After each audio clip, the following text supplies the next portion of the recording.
नमस्कार, स्वागत है आप सभी का तुलसी तीर्थ के इस चैनल पर। श्रीमद् भागवत गीता का 13वें अध्याय का महात्म्य, तत्पश्चात गीता पाठ दोहावली तथा श्रवण।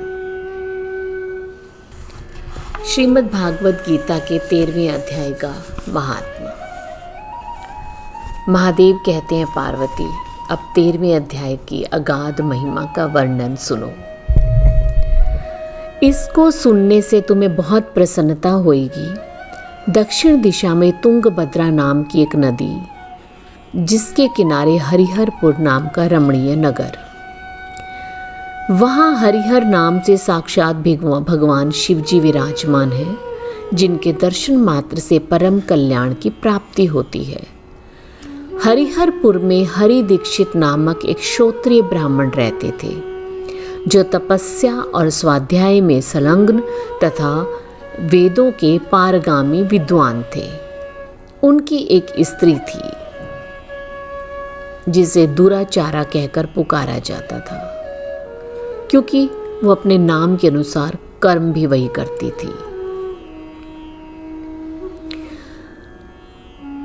उसके पति से संबंध रखने वाले जितने लोग घर पर आते, वह उनके साथ कुवाच्य कहकर बात करती थी।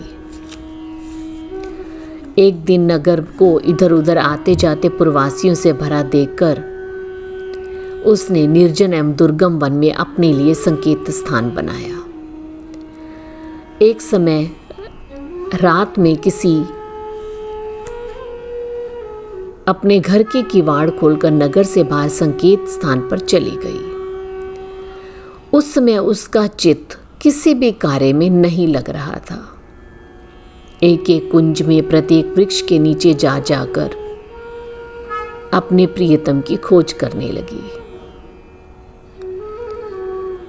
तब वहां उस वन में नाना प्रकार की बातें कहकर विलाप करने लगी, तो चारों दिशाओं में घूम घूम कर वियोग जनित विलाप करती हुई स्त्री की आवाज सुनकर कोई सोया हुआ बाघ जाग उठा। उछलकर उस स्थान पर आ पहुंचा जहां वह रो रही थी।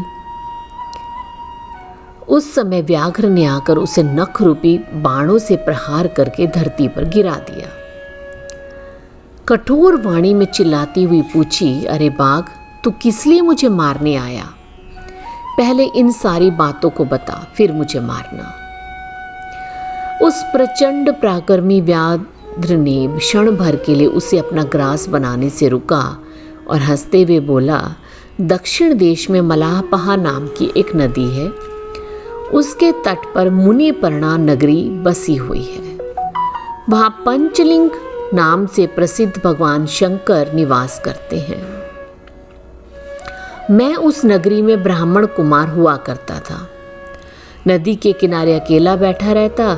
जो यज्ञ के अधिकारी नहीं हैं, उन लोगों से भी यज्ञ कराकर उनका अन्न खाया करता था। इतना ही नहीं, धन के लोभ के कारण मैं सभी का वेद पाठ के फल को भी बेचा करता था। मेरा लोभ यहाँ तक बढ़ गया कि अन्य भिक्षुओं को गाली देकर हटा देता और स्वयं दूसरों को नहीं देने योग्य धन भी दिए ही हमेशा ले जाया करता। अब ऋण लेने के बहाने सब लोगों को मैं छला करता। समय बीता, मैं बूढ़ा हो गया। अब इतने पर भी मेरी दान लेने की जो आदत थी ना, वो छूटी नहीं थी। कोई भी पर्व आता, प्रतिग्रह के लोभ से मैं हाथ में कुश लिए तीर्थ के समीप चला जाता। तत्पश्चात मेरे सारे अंग शिथिल हो गए। एक बार मैं उस कुछ धूर्त ब्राह्मणों के घर पर मांगने खाने के लिए गया। उसी समय मेरे पैर में कुत्ते ने काट लिया और मूर्छित होकर क्षण भर में मैं पृथ्वी पर गिरा। मेरे प्राण निकल गए और मैं व्याघ्र योनि में उत्पन्न हुआ। तब से इस दुर्गम वन में रहता हूँ। पूर्व पापों की याद करके कभी धर्मिष्ठ महात्मा, यति, साधु पुरुष तथा सती स्त्रियों को मैं नहीं खाता। पापी दुराचारी मनुष्यों को ही मैं अपना भक्ष्य बनाता हूँ। इसलिए तू आज अवश्य मेरा ग्रास बनेगी। अपने कठोर नखों से उसकी शरीर के टुकड़े टुकड़े करके खा गया। अब जब यमराज के दूत उस पापिनी को संयमिनीपुरी में ले गए, यमराज की आज्ञा से उन्हें अनेकों कष्ट दिए गए। इस घोर नरक यातना को भोग चुकने पर वह महापापनी इस लोक में आकर चंडाल योनि में उत्पन्न हुई। चंडाल के घर में प्रतिदिन बढ़ती हुई वह पूर्व जन्म के अभ्यास से पूर्वव्रत पापों में निवृत्त रही। कोढ़ और राजक्षमा का रोग हुआ, नेत्र में पीड़ा हुई। कुछ काल के पश्चात वह पुनः अपने निवास स्थान हरिहरपुर को गई। भगवान शिव के अंतःपुर की स्वामिनी जम्बका देवी विराजमान है। वहाँ उसने वासुदेव नामक एक पवित्र ब्राह्मण का दर्शन किया जो निरंतर गीता के 13वें अध्याय का पाठ करता था। उसके मुख से गीता का पाठ सुनते ही वह चांडाल शरीर से मुक्त हुई और दिव्य देह धारण करके स्वर्गलोक में गई। ये था गीता के 13वें अध्याय के पाठ का महात्मा। क्षेत्र क्षेत्रज्ञ विभाग योग 13वां अध्याय। भगवान ने कहा, कौन्तेय, यह तन क्षेत्र है, ज्ञानी बताते हैं यही। जो जानता इस क्षेत्र को क्षेत्रज्ञ कहलाता वही। हे पार्थ, क्षेत्रों में मुझे क्षेत्रज्ञ जान महान तू। क्षेत्रज्ञ एवं क्षेत्र का सब ज्ञान मेरा जान तू। वह क्षेत्र जो जैसा जहाँ से जिन विकारों युत सभी, संक्षेप में सुन जिस प्रभाव समेत वह क्षेत्रज्ञ भी। बहुभांति ऋषियों और छंदों से अनेक प्रकार से गाया पदों में ब्रह्म सूत्रों के सहेतु विचार से।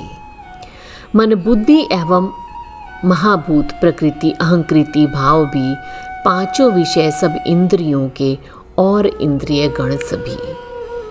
सुख दुख इच्छा द्वेष धृति संघात एवं चेतना, संक्षेप में यह क्षेत्र है समुदाय जो इनका बना।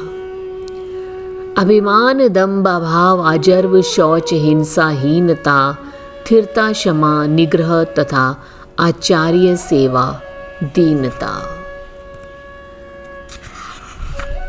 इंद्रिय विषय वैराग्य एवं मद सदैव निवारणा।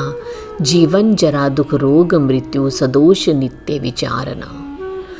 नहीं लिप्त नारी पुत्र में सब त्याग ना फल वासना। नित शुभ अशुभ की प्राप्ति में भी एक सा रहना बना। मुझ में अनन्य विचार से व्याभिचार विरहित भक्ति हो। एकांत का सेवन न जन समुदाय में आसक्ति हो। अध्यात्म ज्ञान व तत्व ज्ञान विचार यह सब ज्ञान है। विपरीत इनके और कुछ है, बाकी सभी अज्ञान है। अब वह बताता ज्ञेय जिसके ज्ञान से विस्तार है। नहीं जो असत सत परम ब्रह्म अनादि और अपार है। सर्वत्र जिस उसके पाणी पद सिर नेत्र मुख सब और ही, सब और उसके कान है। सर्वत्र वह फैला है वही। इंद्रिय गुणों का भास उसमें किंतु इंद्रियहीन है। हो अलग जगपालक निगुण होकर गुणों में लीन है। भीतर व बाहर प्राणियों में दूर भी है पास भी। वह चर अचर अति सूक्ष्म है, जाना नहीं जाता कभी। अविभक्त होकर प्राणियों में वह विभक्त सदैव है। वह ज्ञेय पालक और नाशक जन्मदाता दैव है।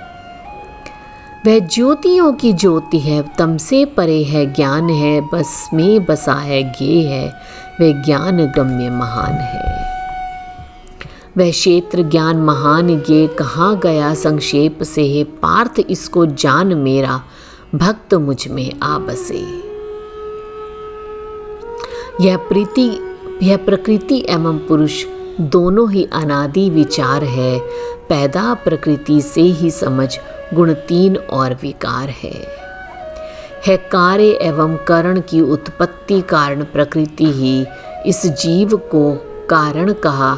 सुख दुख भोग निमित्त ही रहकर प्रकृति में नित्य पुरुष करता। प्रकृति गुण भोग है, अच्छी बुरी सब योनियां देता यही गुण योग है। दृष्टा व अनुमंता सदा भरता प्रभोक्ता शिव महा, इस देह में परमात्मा उस पर पुरुष को है कहाँ। ऐसे पुरुष व प्रकृति को गुण सहित जो जान ले, बर्ताव कैसा भी करे वह जन्म फिर जग में ना ले। कुछ आप ही में आत्मा देखते हैं ध्यान से, कुछ कर्म योगी योग से, कुछ सांख्य ज्ञानी ज्ञान से। सुन दूसरों से ही किया करते भजन, अनजान है तरते असंशय मृत्यु में, श्रुति में लगे अतिमान है। अविनाशी नश्वर सर्वभूतों में रहे समनित्य ही, इस भांति ईश्वर को पुरुष जो देखता देखे वही।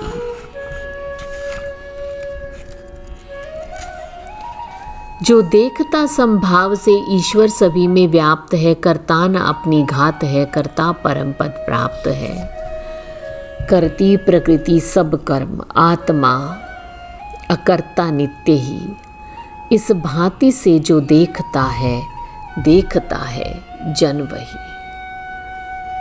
इस ईश अव्यय निगुण और अनादि होने से सदा करता न होता लिप्त है, रह देह में भी सर्वदा। नभ सर्वव्यापी सूक्ष्म होने से न जैसे लिप्त हो, सर्वत्र आत्मा देह में रहकर न वैसे लिप्त हो। ज्यों एक रवि संपूर्ण जग में तेज भरता है सदा, यों ही प्रकाशित क्षेत्र को क्षेत्रज्ञ करता है सदा। क्षेत्रज्ञ एवं क्षेत्र अंतर ज्ञान से समझे वही, समझे प्रकृति से छूटना जो ब्रह्म को पाते वही। 13वां अध्याय समाप्त हुआ। ओम तदस्ति श्रीमद्भागवत गीता सूपनिषत्सु ब्रह्म विद्यायाम योग शास्त्रे श्री कृष्ण अर्जुन संवादे क्षेत्र क्षेत्रज्ञ विभाग योगो नामो 13 अध्याय। श्रीमद्भागवत गीता के 13वें अध्याय का पाठ।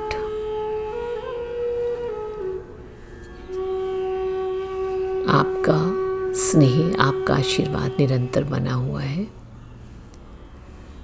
कार्तिक मास में गीता के पाठ का श्रवण और पठन दोनों ही मोक्षदायी होते हैं। कार्तिक मास में किया गया एक एक कर्म आपके बंद रास्तों को खोलता है। दान करना, पुण्य करना, क्रोध नहीं करना, दीप दान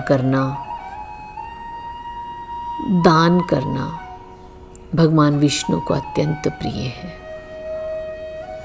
ओम नमो भगवते वासुदेवाय का निरंतर जाप करना, भगवान जी को तुलसी मंजरी सहित अर्पित करना, मुख में तुलसी को धारण करना, आपके लिए तुलसी की माला को ग्रहण करना कार्तिक मास में अत्यंत पावनदायी है। मथुरापुरी में स्नान करना, वृंदावन धाम की परिक्रमा करना अत्यंत फलदायी है।